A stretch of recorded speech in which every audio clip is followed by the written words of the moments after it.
গাছের উপর রাজপ্রাসাদ।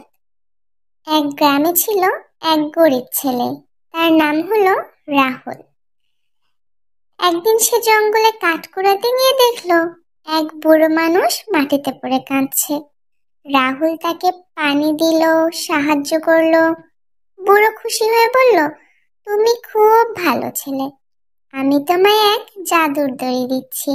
এই দড়ি তুমি গাছে বাঁধবে আর বলবে, উঁচু আর উঁচু।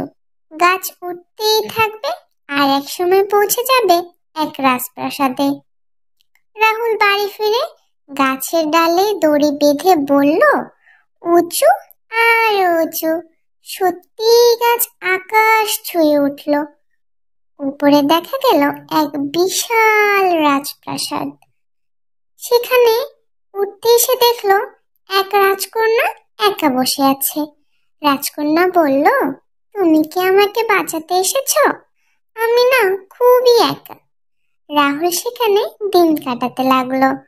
তবে সে ভুলেই যায় তার মা গ্রামের কুঁড়ে ঘরে একা একা বাস করছে। রাজকন্যা তাকে বলল, তোমার মা নিশ্চয়ই তোমায় খুঁজছে রাহুল। তারপরে রাহুল গাছ বেয়ে নিচে নেমে আসলো।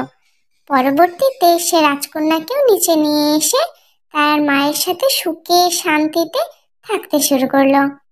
বন্ধুরা, এই গল্প থেকে আমরা কি শিখলাম? এই গল্প থেকে আমরা শিখলাম, যারা ভালো কাজ করে ভাগ্য তাদেরকে অবশ্যই পুরস্কার দেয়।